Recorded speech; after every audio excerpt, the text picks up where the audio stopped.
Good morning. We're at Jordan Lake in North Carolina this morning. Nice windy, cloudy day. Breeze is blowing the right way for me. I decided to take up carp fishing this year. I wanted a nice, inexpensive way to have fun, catch fish, when I don't want to eat.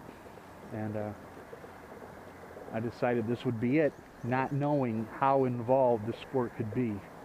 But I'm going to try to slowly build up to this hobby, unlike other times where I've spent way too much.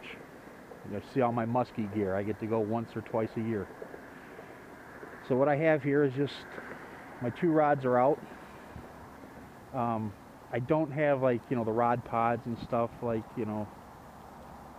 serious people use, but I did make these rod holders because and all it is a piece of PVC that I had laying around. This is for fencing, these bars here. Just drilled some 1/4-inch holes in them, had some 1/4-inch bolts, wing nuts, and just put this together. It's slotted so I could fish either side and it kind of locks in. And what I made these for is, one, I was here with my daughter probably a week and a half ago, and I just threw her rod out into this cove over here, and next thing I know, her rod's flying in the water. I had to go in the water after it. And so I made these, to make sure that doesn't happen.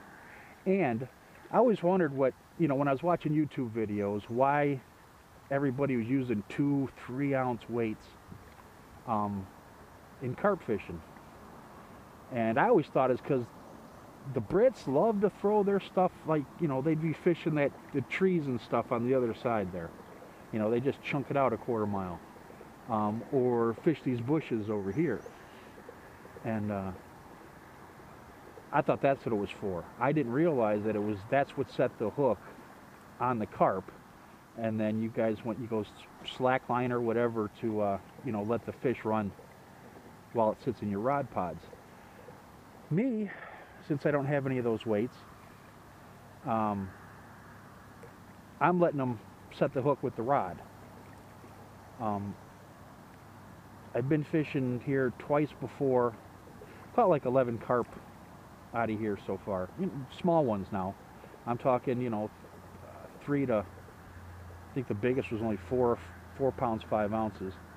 But what I'm doing is letting the rod set the hook, so I needed something to hold the rod that would be able to do that. So that's my setup now, and it's working pretty good for now. It's also kind of a hard place to fish. I got this embankment going down to the water, and it gets kind of tough, but I like the spot because I catch fish, and I can't go check out another spot because I know I can catch fish here. So here we are again. Maybe after this video I'll look for another spot. But as of right now, this is my first year actually going after carp. I mean, we've caught them on accident throughout the years, fishing worms. But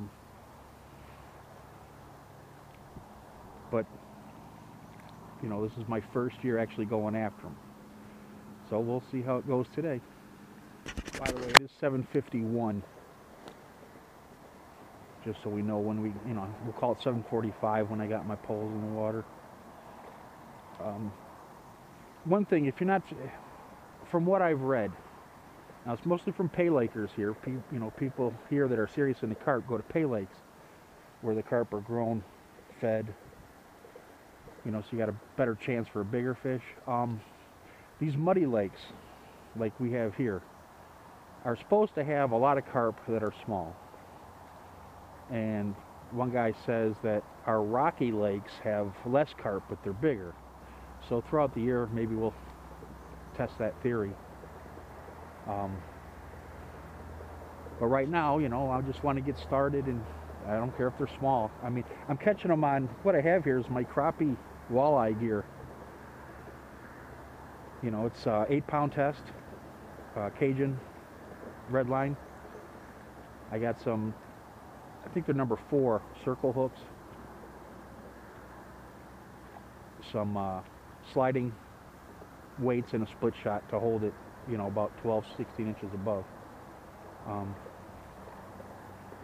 mean, I'm fishing real simple, so we'll see how many I get today, if any, and throughout the year, if I get smarter about it. Be back when we get a fish. Definitely think I'm about to check my hook on this left pull. I had 2 really good pulls, and neither of which stayed hooked up, so I think my hook's dull. I'll check that in a minute, see if it tries to take it again. If not, I mean, I guess this type of fishing, no matter what, you're not setting a hook, either if you're using the weight or you're doing like I'm doing and letting the rod load it. Either way, you're not setting the hook. The big weight or the rod in this case is setting the hook. So if the hooks are dull, they'll spit it every time. You know.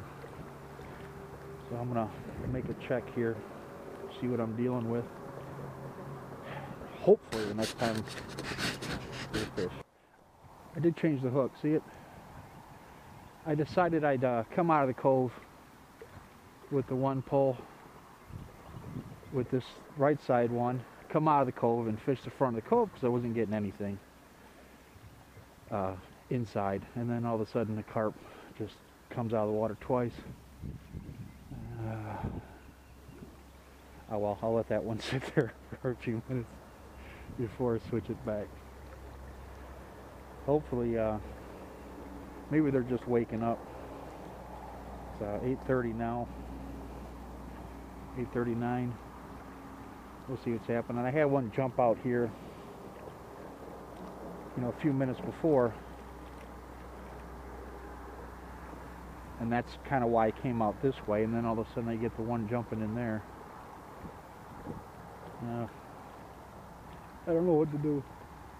Bring a 3rd pole. I'll give everything a little bit, see what happens.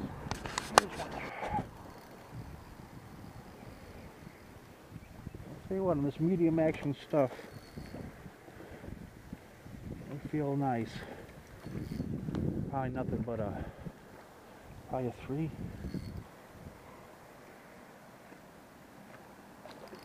Oh, hello. Jeez.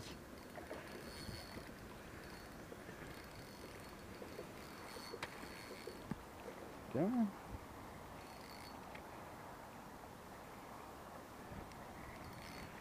Actually, casted this one closer to shore.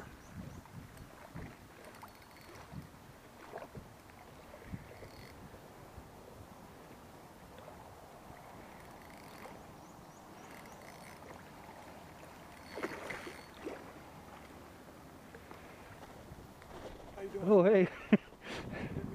It's all right.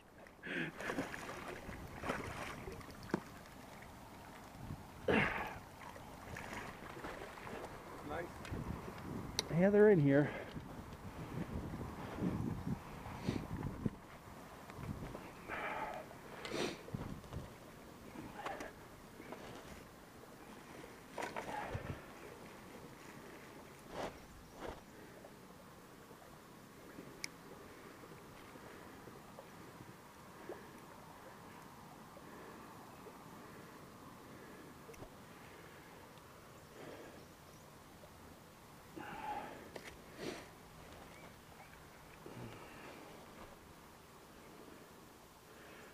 One thing of this net weighs 1.5. I hate when that happens.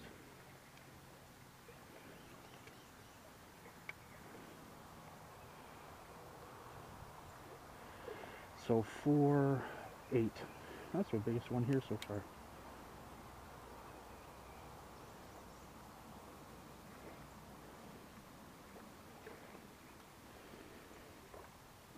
So we do another net.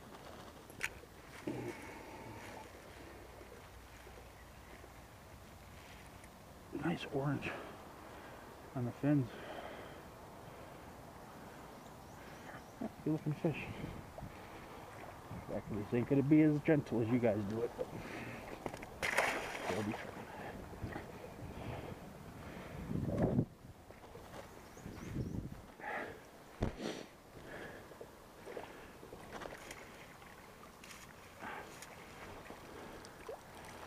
Alright, that's one. I was moving my other pole so it's not even in the water.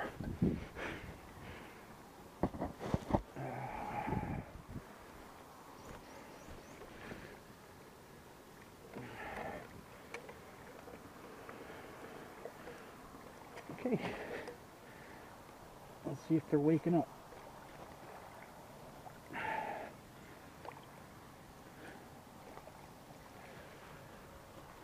Alright, 4-8 at 9:01. I'm gonna go back through my other logs and see, because it seems like no matter what, these carp are waking up at a certain time, and if it's at 9 o'clock, I'm gonna sleep in longer.